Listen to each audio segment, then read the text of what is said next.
un área muy puntual.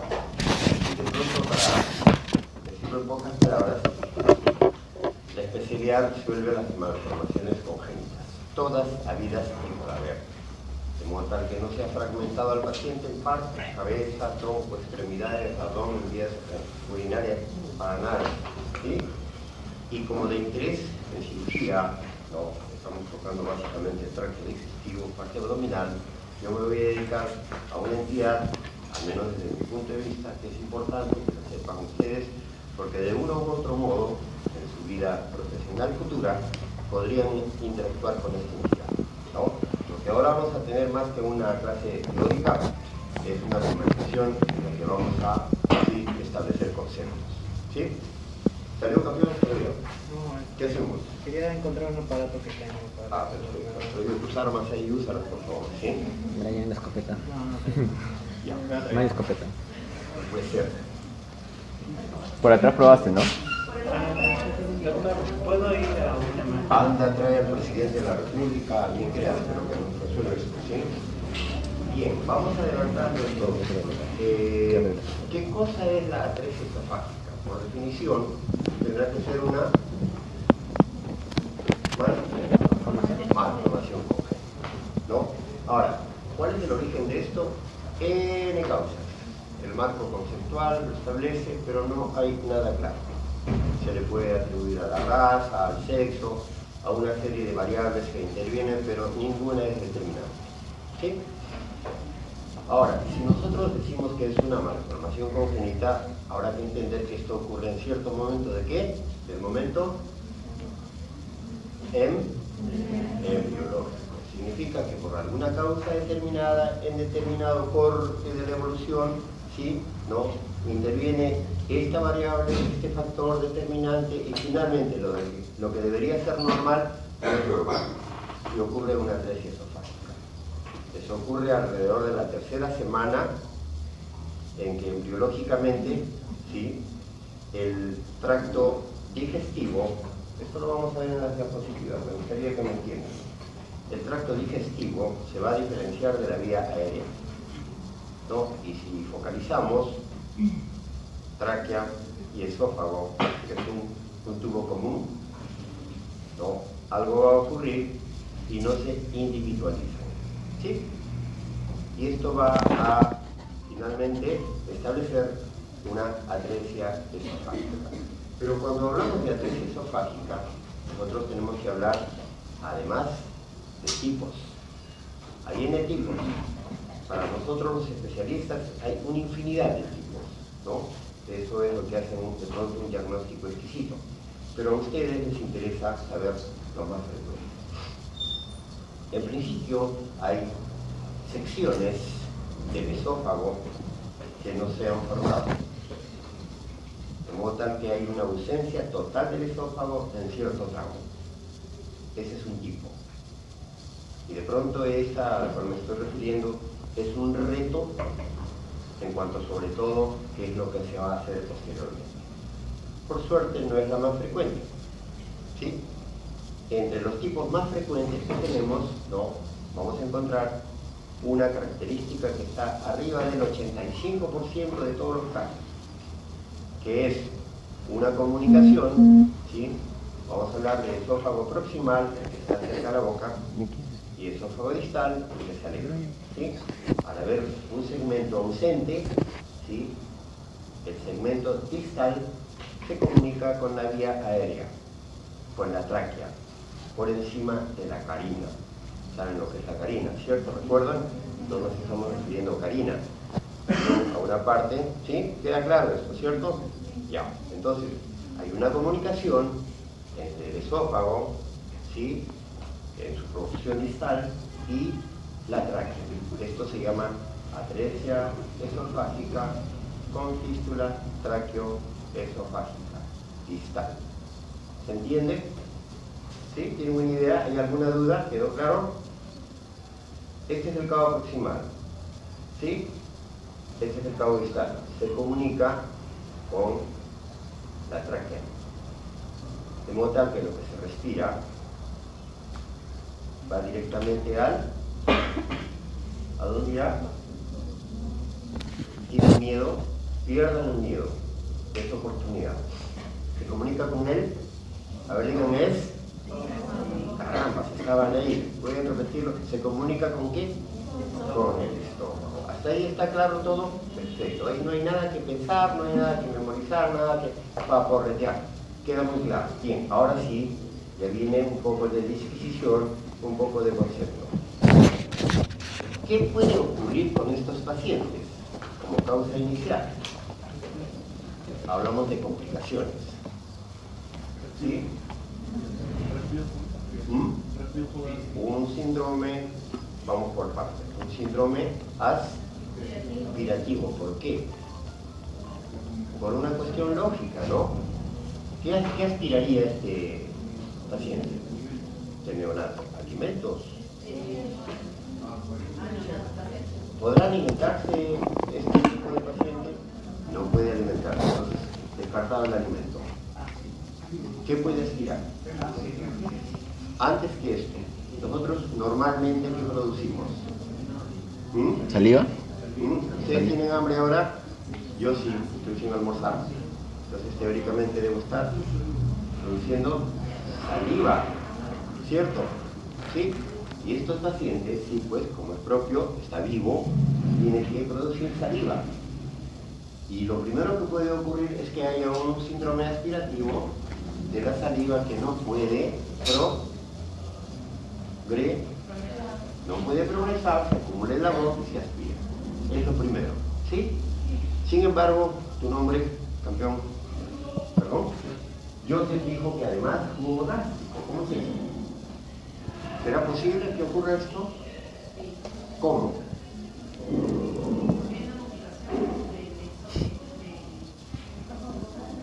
Se comunica la tráquea con el esófago, pero ¿cómo así el jugo gástrico?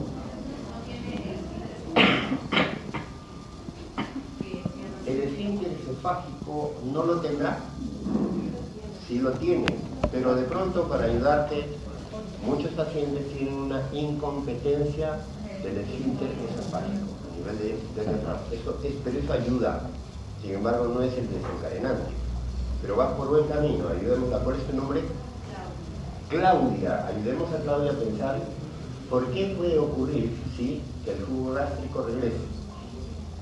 A ver, pensemos juntos, ¿cierto? El paciente respira. Ya. ¿Y ese aire a dónde va? Primero, por la tráquea. Todo paciente respira, ¿cierto? ¿O hay alguien que no respire? Entonces, ¿cuál es el curso del aire? ¿De la boca a dónde? A la tráquea, luego a los bronquios y luego ya se distribuye pues multialveolarmente, ¿cierto? Pero en este paciente a medio camino, ¿qué hay? Sí, no. A medio camino de la tráquea, ¿qué hay? Entonces no solo irá a pulmones, sino... Estómago. Perfecto, muy bien. Entonces, ese aire que se acumula en el estómago, ¿qué es lo que hace? Hará algo, ¿cierto? ¿Qué hace? Lo distiende. Pero el estómago está vacío. ¿Qué hay? Ácido. ¿Qué hay en el Ácidos. estómago? ¿Qué hay en el estómago? ¿Comida? No me digan. Leche. No. Hay jugo gástrico. Entonces el aire, no. Al estimular el estómago, ¿qué va a hacer? ¿Regresaste a la tierra? Perfecto, no es fácil, no te preocupes, pero trata de no ausentar, ¿sí? Te vamos a extrañar. Ya, entonces estamos en que el aire llena la cámara gástrica, ¿y qué hace el estómago? Propulsa. ¿Qué es lo que propulsa? En principio, ¿sí? ¿Salió campeón? Perfecto. Derecho. Pero va por buen camino, veo que están usando sus neuronas. ¿Cuántas neuronas tienen ustedes? ¿Ah? ¿Cuántas neuronas? Depende de eso.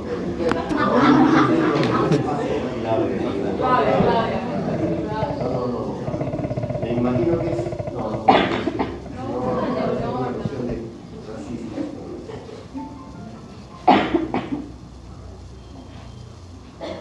Un empate, pues no vamos a suponer que tienen la misma cantidad. Ahora, el modo como se usa ya podría entrar a debate, pero no es motivo de esta clase.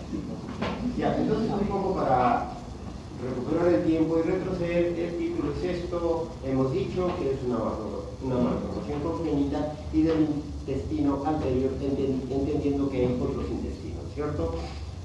La historia, siempre hay nombres que establecen los hitos en lo que es en toda entidad clínica. A mí me gustaría que a futuro mis alumnos, yo en una entidad que estoy leyendo, aparezca su nombre. Pero para ello hay que pensar. ¿Cuántas neuronas tienen ustedes?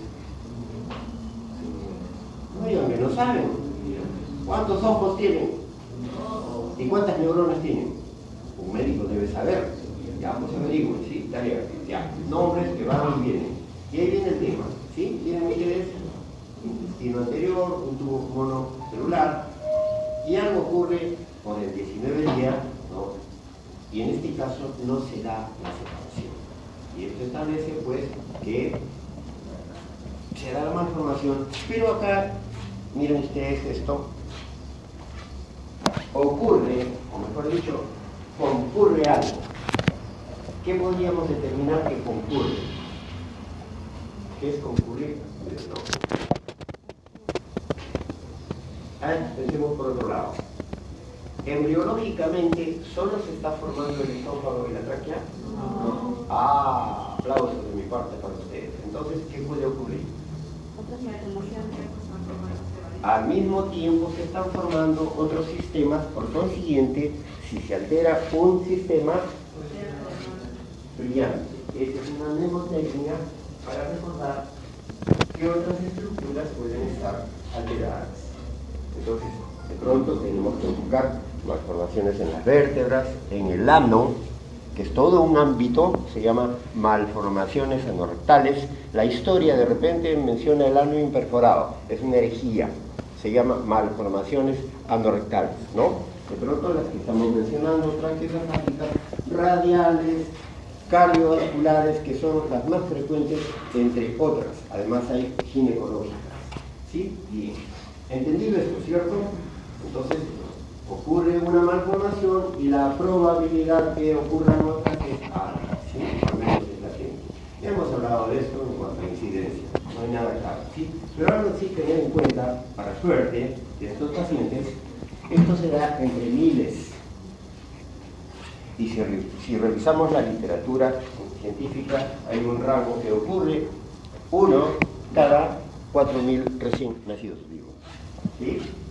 Ustedes no saben que entre esos 4.000 les va a tocar a uno de ustedes. ¿Sí? Pásale la voz, no te vayas.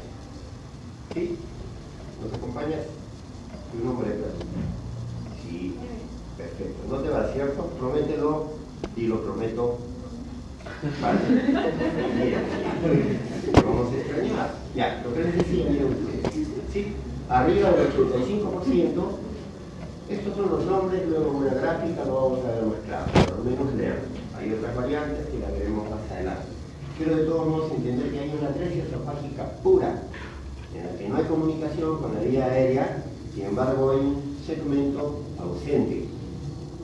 ¿Sí? Y esta es la más compleja en cuanto a lo que se va a hacer posteriormente con el paciente. Luego hay una fístula traqueoesofágica también pura. ¿Qué significa? Que no hay alteración del esófago, no hay alteración de la tráquea, pero sí hay una comunicación, un puente que comunica ambos tubos. ¿Se entiende, cierto? Bien. Otro, atresia esofágica, fístula traqueoesofágica proximal. ¿Qué significa? Que el cabo proximal que está de la boca, ¿no?, se comunica con la vía aérea. Y luego fístula distal y proximal. Como se dan cuenta ustedes, la más frecuente, y de pronto es la que podría tocarles a ustedes en cualquier oportunidad, es aquella en que el esófago se comunica con una fístula distal. ¿Cómo? ¿Están ahí? Distal, digan, a ver. No me griten tampoco. Bueno, bien, en el dibujo esto se entiende mejor, ¿cierto? ¿Sí? ¿Quedó claro? Ya no hay dudas.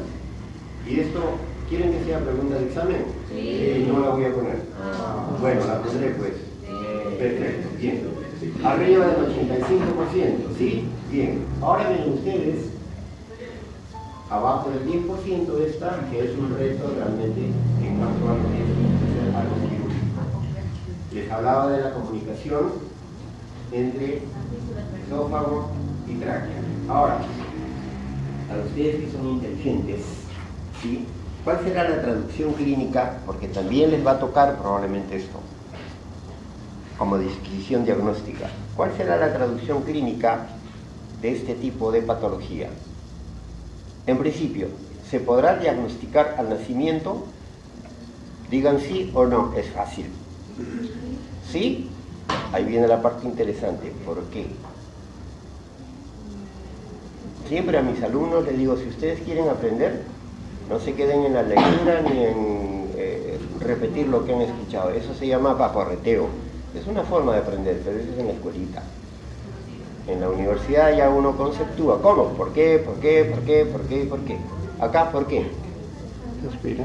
¿Ah? Respira. Perfecto. Respira, puede deglutir, puede alimentarse. ¿Y de qué dependerá que tenga una traducción clínica este tipo de patología? ¿De qué? ¿Será atresia? Por ahí va. ¿Qué quieren decir con el grado de fístula? Tibio. De la amplitud de la fístula. Sí, es claro esto. Entonces vamos a suponer que de inicio no tiene una traducción clínica, pero a posteriori, ¿cuál será la traducción?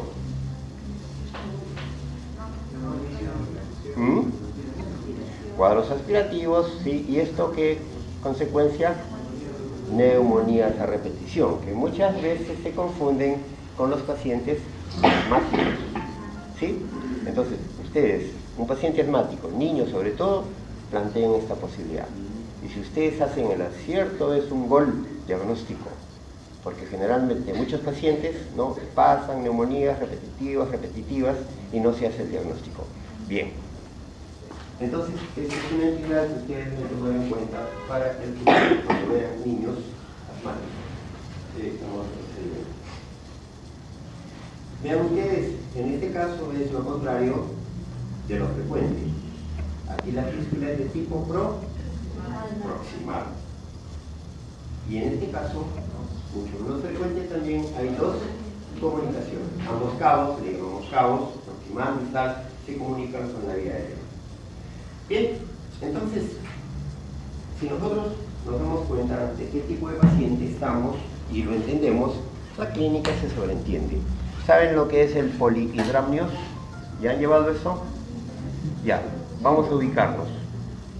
¿Ubican el útero materno? Digan sí, perfecto. ¿Ubican el renacuajo metido ahí? Sí. ¿En qué flota? Ya, lo normal es normal. El exceso es polihidramnios. ¿Sí? ¿Se entendió? Pregunto, ¿estos pacientes tendrán polihidramnios? ¿Por qué? Porque no pueden cumplir con el círculo habitual. Entonces, polihidramnios es una condición previa en la historia, ¿sí? En la anamnesis. Luego, hay algo encomillado. Dice, ¿qué dice ahí? ¿Algún comentario de una mente brillante de todos los latinos? ¿Cómo era? ¿Ah? ¿Algún comentario? Digan sí, por favor. A ver, ¿quieren escucharnos? Digan sí. Ya, compañero, si quiere comentar algo. ¿Sí? ¿Tú? Ya, perfecto. A ver, comentario. Vamos.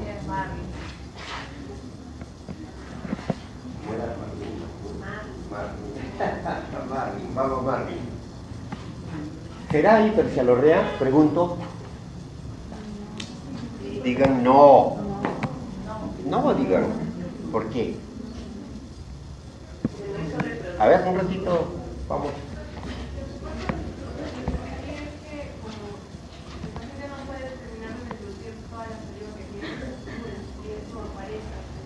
Entonces, los libros dicen eso y yo lo he traído así para que ustedes tengan en cuenta que no es.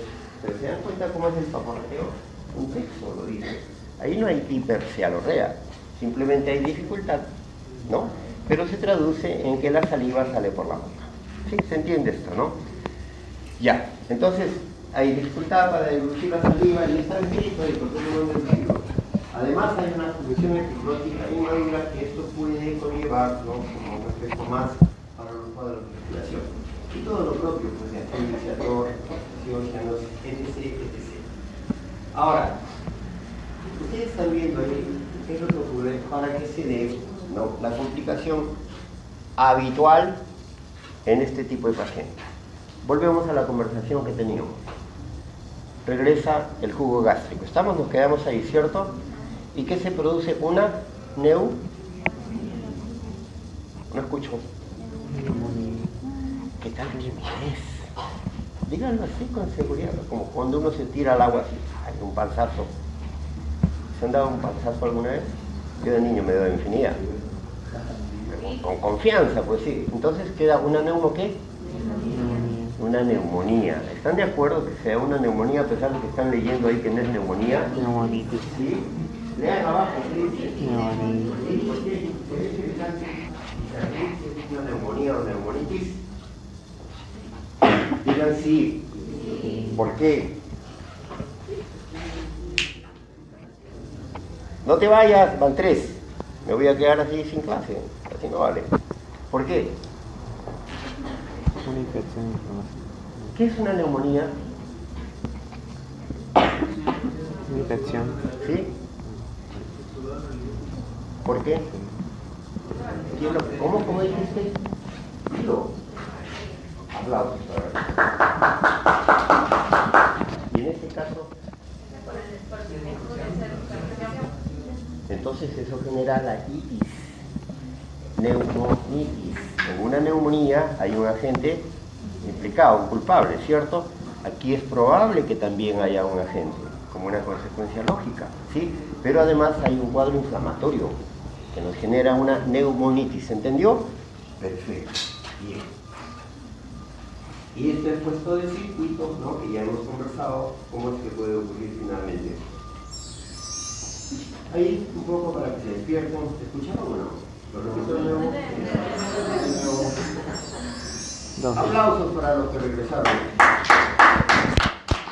Bien, entonces, a manera de dibujo, ¿no?, un flujo normal, y ya lo hemos entendido, cómo se habla de neumonitis.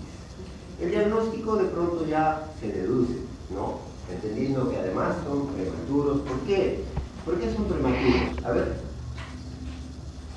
¿O por qué tendrían que ser prematuros? ¿Por qué no? No necesariamente, ¿ah?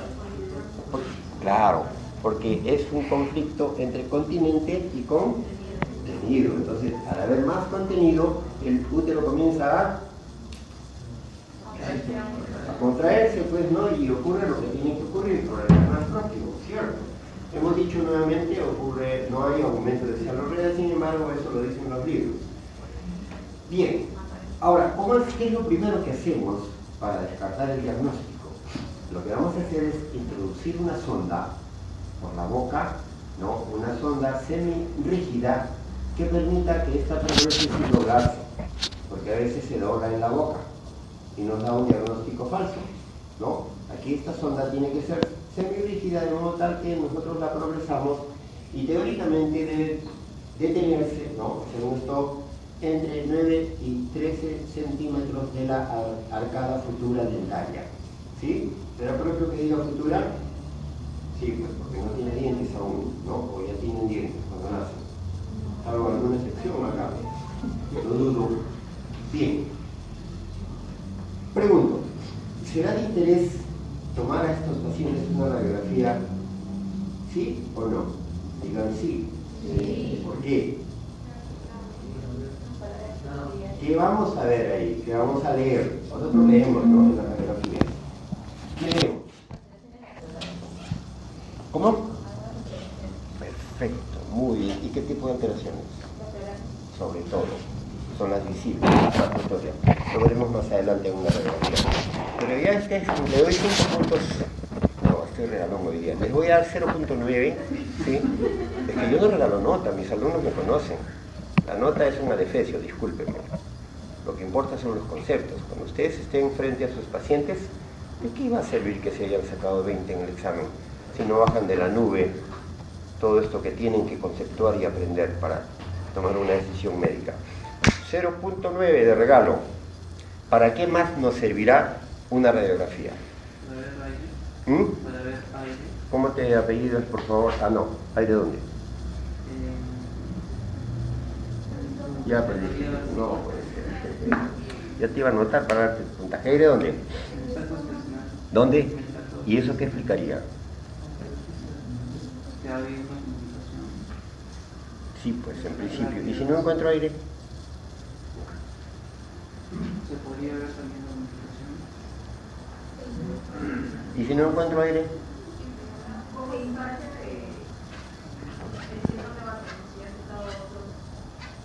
Eso es lo que vemos, sí, pero según la radiografía sí. Ahora, entender que tenemos que pedir una tóraco-abdominal. ¿Sí? ¿Sí? O sea, de todo cuerpo. En un neonato sí es posible, ¿sí? Pero ya pregunto nuevamente, ¿qué pasará? ¿Podrá ser que no haya aire? Digan sí. ¿Por qué? Siempre tienen que ir al por qué, si no se quedan en la puerta sin entrar.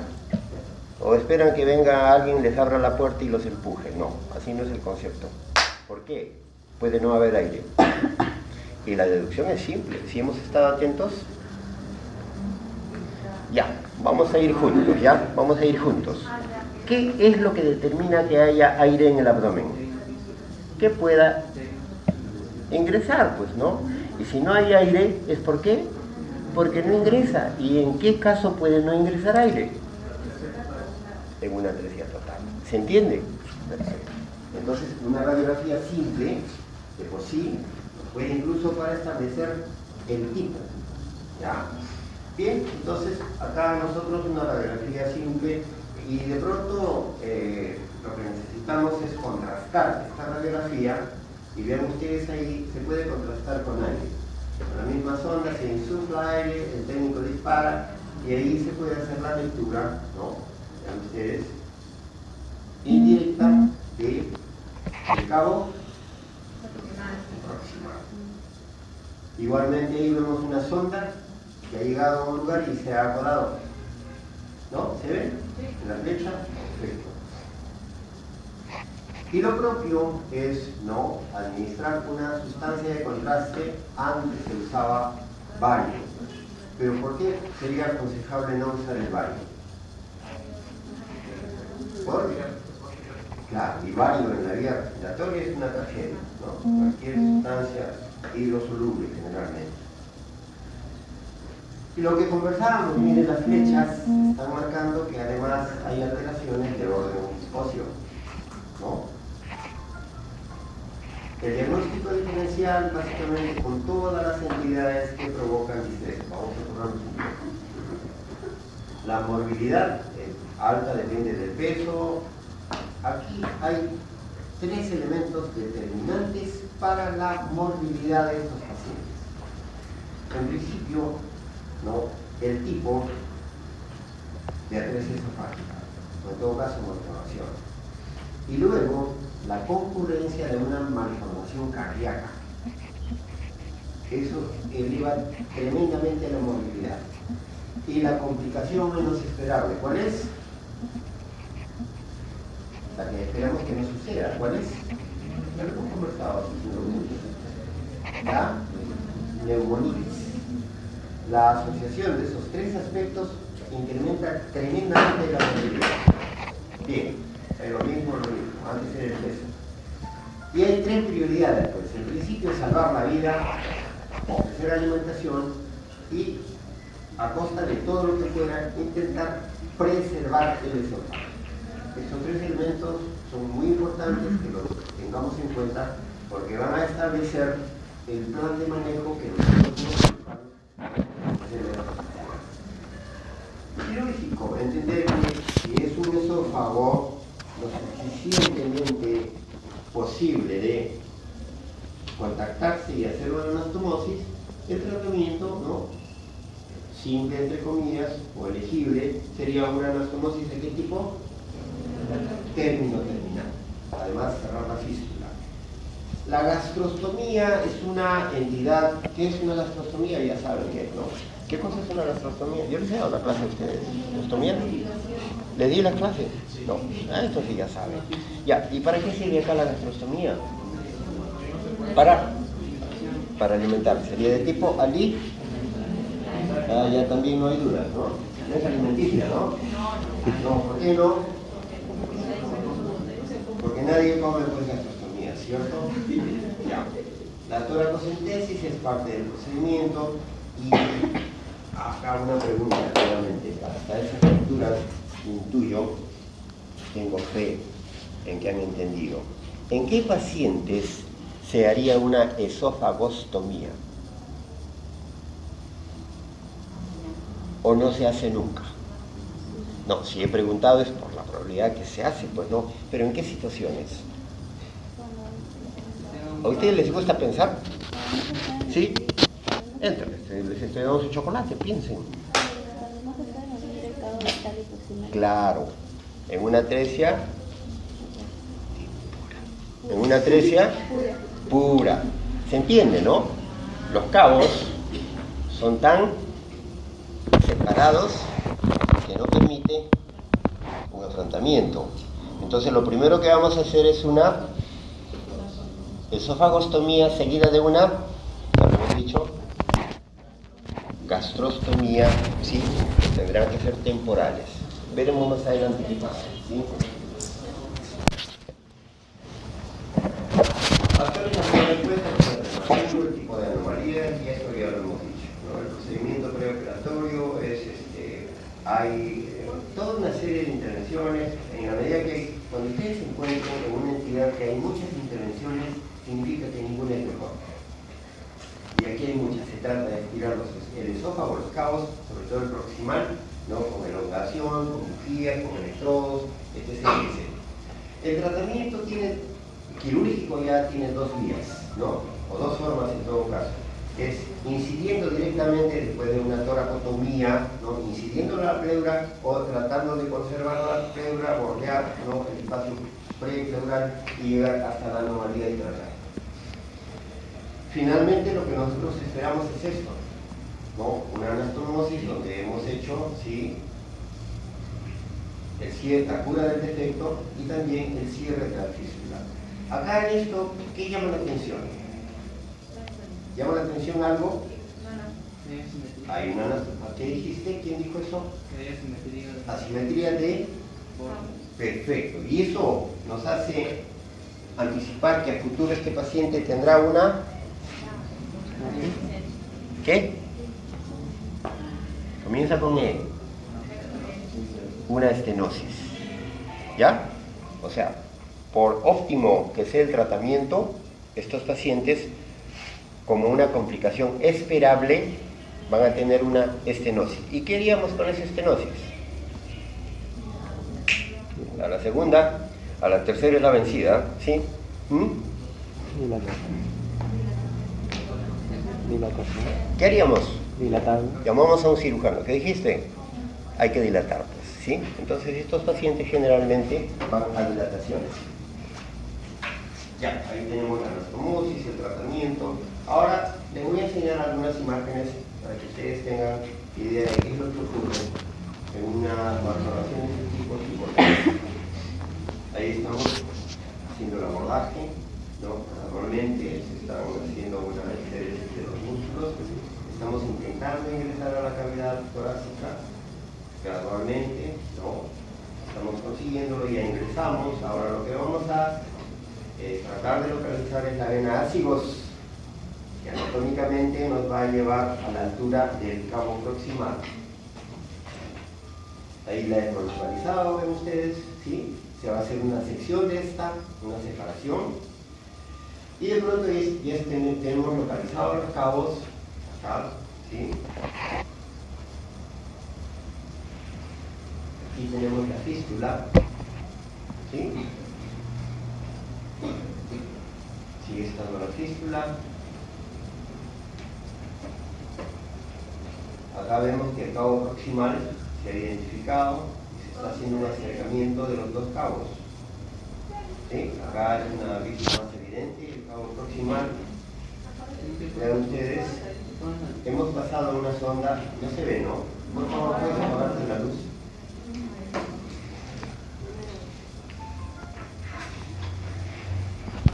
Me interesa que vean esto, que la fístula, ¿se ve ahora? Sí, perfecto. Ya, esta es la fístula. Acá están los cabos, vean ustedes, ¿no? Se está fraccionando uno de los cabos. Aquí los cabos se han abierto y para una facilidad o para facilitar la anastomosis se pasa una sonda para poder realizar el afrontamiento de los bordes. Vean ustedes. No, aquí se ve con más claridad la fístula. Acá se está completando, vean ustedes, cabo proximal, cabo distal. ¿No? Aquí se ha completado la anastomosis. Otra vista, vean ustedes, ¿sí? Se ha completado la anastomosis. Acá una mejor vista. Y probablemente ya nos estamos retirando, así lo decía. Hay una serie de técnicas, por ejemplo, vean ustedes, acá hay una miotomía, donde se ha incidido, ¿cómo se llama esto, la capa del esófago? ¿La serosa? ¿Cómo dijeron? Vaya, qué buenos alumnos me han tocado. Perfecto. Entonces se incide la adventicia sobre el músculo y se deja la mucosa, ¿no? De manera de acordeón, nosotros podemos ganar distancia. A veces se hacen incluso 2 miotomías en el momento quirúrgico para conseguir un alargamiento, ¿no?, del cabo proximal. Según la literatura, esto no puede hacerse en el cabo distal por la poca vascularización. Sin embargo, en mi hospital hemos hecho nosotros miotomías en el cabo distal con un resultado exitoso. Vean ustedes, además hay una miotomía circular que se llama libaditis, de esa manera, tipo tirabuzón en el cabo proximal.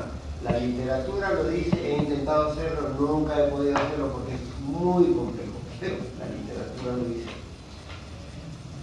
Esa es otra, ¿no? Son fotos. Ahora, la tipo 1 también se le denomina non-gap o brecha amplia. Vean ustedes acá, no se ve en la parte distal, no hay aire. ¿Qué cosa es un non-gap? Pues un defecto entre los cabos que no permite una anastomosis primaria. Hay trastornos de evolución o de mortalidad alta y las hospitalizaciones son prolongadas. Se intenta disminuir el distancia entre los cabos, lograr el acercamiento. Vean ustedes, acá hay técnicas que nos hablan de tracciones externas. ¿Qué significa? Ingresar, poner acá, ¿no?, puntos que se exteriorizan por el tórax de manera contrapuesta y de esta manera se estira este cabo y esto de otra manera para una anastomosis posterior, en la medida que se consigue los objetivos. Esta es una elongación extratorácica. ¿Qué significa esto? A nivel del cuello, exteriorizamos el esófago y subcutáneamente lo colocamos fuera de la cavidad torácica. Y en diferentes momentos vamos abordando la boca y la vamos tunelizando hasta conseguir una distancia suficiente que nos pueda permitir una anastomosis primaria. Les decía que este tipo de patología es un reto, porque hay infinidad de propuestas para superar esto, de modo tal que se cumpla con el objetivo inicial. ¿Cuál era?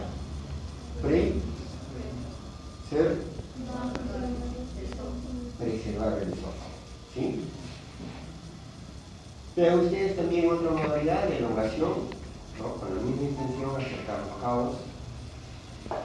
Hay una reconstrucción tipo, bueno, hay una selección de los pacientes, en el sentido de cuándo se debe hacer, con qué se debe hacer, cómo y qué es lo que esperamos. Finalmente es intentar que el paciente viva, alimentarlo y conservar el esófago. Hay un esquema actual, como hemos dicho, se plantea la posibilidad de una esofagostomía, gastrectomía, buscar otras malformaciones y reemplazar el esófago entre los 4 y 12 meses. Ahí está, vean ustedes, fotografías de tipo 1, donde se busca el aire, no, esto es para hacer el momento de la esofagostomía, y esto nos da la lectura del cabo proximal, y aquí, no, la ausencia de aire.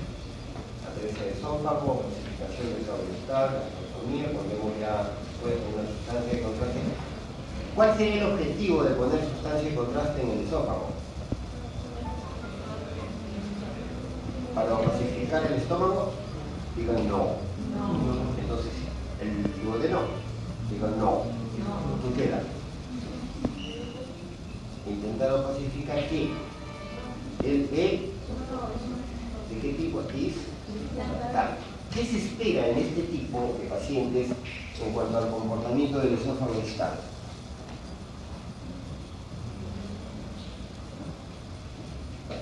¿Qué se espera? Por lógica. Que esté extremadamente abrigan acortado. De modo tal que este paciente incluso va a tener un ¿micro qué? ¿Micro qué? Es estómago. ¿Sí? ¿Se entiende? ¿Por qué tendría un microestómago? Porque no ha recibido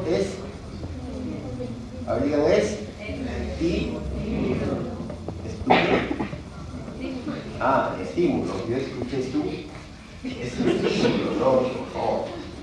Nada de confusión. No tiene pues estímulo, por consiguiente va a ser un estómago disminuido.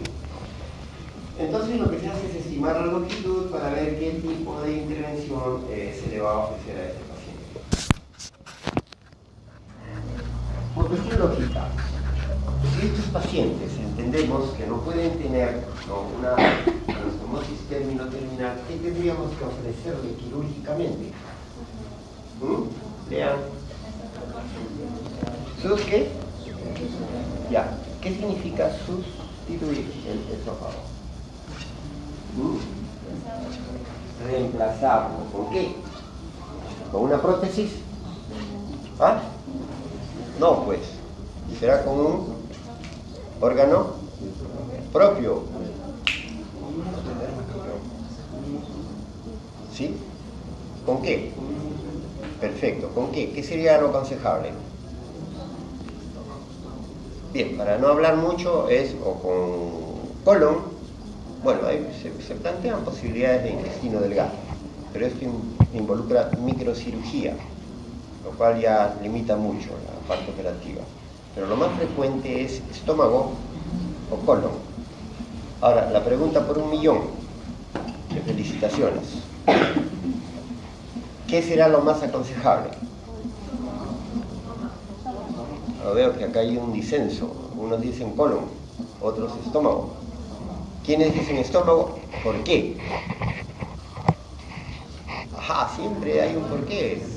La idea de aprender es por qué. Así siempre, ¿por qué? Por ahí va tibio. Vamos a jugar a tibio caliente. Y esa cercanía nos induce a pensar algo. ¿Qué? Por la A. Comienza con F. Fisiología. Porque es el órgano fisiológicamente cercano al esófago. ¿Sí? ¿Y por qué lo haríamos con colon? Por la amicalidad técnica. ¿Sí? A pesar de que hay varias anastomosis, pero técnicamente es más viable. Doctor, pero no habría riesgo de meterle epitelio gástrico en el esófago. A ver, vamos a entender tu pregunta, me parece muy interesante. ¿Cuál es? O sea, agarrar un pedazo de estómago y anastomosarlo. Ya, pero vamos a hacer precisiones. No cogemos un pedazo, tenemos que generar un artificio, el cual es crear un tubo gástrico a partir del estómago. No hay ningún problema, no hay problema, es fisiológicamente. El ácido nunca va a dejar de producirse. Pero me refiero, el ácido de la mucosa que está pasando, estaría ahora en el esófago. Qué bueno, es interesante tu pregunta, pero hay que entender que no es un órgano muerto, tiene un peristaltismo, y el peristaltismo se espera que sea ¿de qué tipo?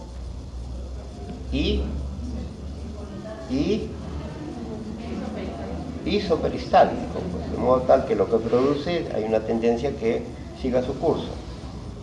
¿Sí? Y además, como veremos, si es que vemos más adelante, se crean válvulas de manera tal que no permita un reflujo. Y más aún, para que te sorprendas, te digo que incluso se sube todo el estómago. hasta el cuello.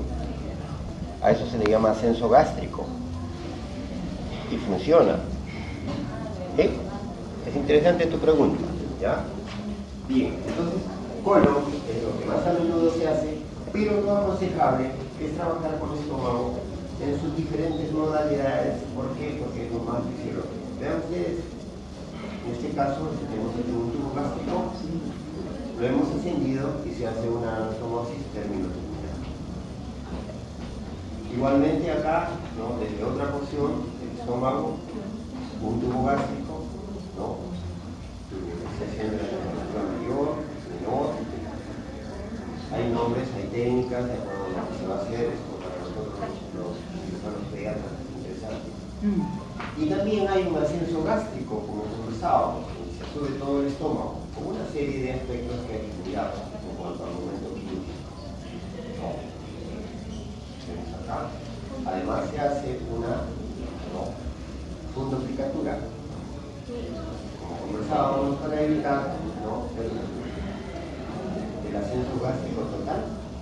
Lo vemos acá en esta imagen, ¿no? Cuando técnicamente se ha devascularizado el órgano, ¿no? Una serie de artificios quirúrgicos, finalmente se consigue ascender el estómago. Hay unas fotos para el ascenso gástrico, se puede decir poco o mucho, pero sí, pues es lo que ocurre. La sustitución tiene una serie de resultados en cuanto a la concentración, vómitos, halitosis, el dumping, entre otros, ¿no? Y también, como les mencionaba, se plantean, ¿no?, posibilidades de ascender a hacer un colgajo de 21, que es lo menos frecuente. Y aquí viene el otro tema, que también hemos conversado en cuanto a cuando lo que se usa es transposición de colon. Es más simple, como hemos dicho. Y lo hemos explicado a largo plazo, como las otras posibilidades pueden generar sobre todo estenosis y un crecimiento exagerado, ¿no? Vean ustedes acá, colon, desde ya se puede ascender el colon ascendente, colon transverso, colon descendente. Va a depender en principio de las características anatómicas a nivel de la vascularización, ¿no? Y otro, la técnica que decía más amicalia también así. Vean ustedes, acá hemos ascendido colon. Con las imágenes, que puede atenderse, hacerse un ascenso retroesternal o retromediastinal. Y este es el impacto final en el paciente cuando ya ha sido entrado. Ahora, es mucho entender que esto es un trabajo multifactorial, que de equipo, de manera especializada, y otros aspectos que se tienen que guardar en el postoperatorio, ¿no? Y aquí viene una pregunta interesante. Nosotros, para concluir que ha sido una cirugía exitosa, tenemos que hacer un control, ¿cierto? Vean ahí a ver qué es lo que luego... ¿Qué es lo primero que tendrá que hacerse? Tentar, si se le puede dar, ¿qué? Comida, dejarle su leche. ¿Pero daríamos leche de una vez? Digan, no. ¿Qué haríamos? Lean. Le tomamos una radiografía que contraste el esófago. ¿Cuándo? ¿Por qué? No hay jugo. No hay jugo. ¿Por qué al séptimo día? ¿Por qué no al tercer día o a la semana, o, perdón, a las 2 semanas con más seguridad, o al mes? ¿Ah? ¿Por qué? Porque el cuerpo generalmente cicatriza a los 7 días, ¿cierto? Y aquí el tiempo suficiente son 7 días. ¿Qué esperaríamos en esa lectura? El paso, ¿no?, continuo, y que no haya, ¿qué? Una fuga. Y si hay fuga, ¿eso nos habla de qué? De una... ¿Cómo? Comienza con D. De una dehiscencia. Y a ver, ustedes que ya, de antemano les he dicho que a estos pacientes se les deja un tubo de drenaje, ¿no? Se hace una toracocentesis. ¿Para qué? ¿Cuál es el objetivo? recuerden, el resto de su vida, en medicina, para aprender, tiene que sujetarse a por qué, por qué, por qué y por qué. Es la única manera de aprender. El resto es memorización. Y es para retener. Quien tiene dificultad de memorizar, simplemente conceptúa y eso sí se acuerda. ¿Por qué se deja un tubo de drenaje? Por lo que hemos conversado. ¿Para qué? Por si hubiese una. ¿Y qué ocurriría con el tubo de drenaje? ¿Qué ocurriría? Drenaría. ¿Qué drenaría? Saliva, pues. Entonces nosotros, de modo indirecto, desde el tercer día probablemente vamos mirando ese tubo, ¿sí? Y si vemos gotitas perladas, que es la succión que hace la saliva al avanzar, es un signo indirecto de que ahí hay una deficiencia, ¿sí? Bien. En este caso, ¿no? El resultado exitoso es que se le tomó una radiografía de esófago contrastada, al séptimo día no hay fuga, se retira el tubo de drenaje y se inicia la alimentación. Vean ustedes una radiografía contrastada donde se evidencia cierto grado de estenosis propia de la cirugía. El fracaso quirúrgico es lo más triste que puede ocurrir, ¿no? Si en principio hay una dehiscencia parcial, la actitud es expectante, espera que la naturaleza haga su trabajo, que cierre sola, ¿sí? Y esto dependerá de la traducción clínica. Cuánto esa dehiscencia está generando un encharcamiento, incluso con pus, y esto cómo se traduce clínicamente en el paciente. De mayor a menor hay una traducción y es una forma indirecta de ver cómo está no hay traducción clínica, simplemente se le hace un seguimiento y se espera que cierre sola. Caso contrario, los esófagos dominan, ¿no? Y eso ya, como les decía, es sacrificar al paciente, ¿no? A que ya no le vamos a poder conservar el esófago. Indicaciones inmediatas, licencia, ¿no? Para ellos, la gastronomía y se plantea la transfusión de visceral. Algo que es el caso de una de sus conocimientos. Las inmediatas, como hemos dicho, una estenosis esperable no siempre ocurre. Y hay una serie de procedimientos con dilatadores especiales que se utilizan para hacer las dilataciones seriadas, que no deben ir más allá de 7 días cada uno. También se hace una dilatación endoscópica, ¿no? La refisturización. ¿Qué es la refisturización? Como su nombre lo dice, es cuando la fístula puede tener. Y esto generalmente es un elemento de mortalidad alta. Cuando ocurre esto, no. Todas las técnicas que se han propuesto generalmente no. Y eso dependerá mucho de la necesidad técnica quirúrgica que tengamos en el momento de intervenir. Estos pacientes a posteriori no dan signos de traqueomalacia, significa que la tráquea no funciona porque también traen acuñado este tipo de malformación. Estos son regurgitadores por excelencia. Y eso nos habla de qué? Que a futuro pueden presentar una enfermedad por reflujo, un ERGE, ¿sí? Que es distinto al reflujo fisiológico de todo el mundo, ¿sí? ¿Han hecho voltar algún renacuajo, un chanchito? ¿Alguna vez lo han hecho? Ese es el reflujo fisiológico que tienen los niños. A veces sale, pues, ¿no? Con algo, ¿cierto? Pero eso, en estos niños no. Estos, como habíamos hablado antes, pueden tener un defecto de esfínter, ¿no? Esofágico inferior, que aumenta esta posibilidad. Y colorín colorado, este cuento se ha acabado. ¿Preguntas? ¿Algo que les inquiete?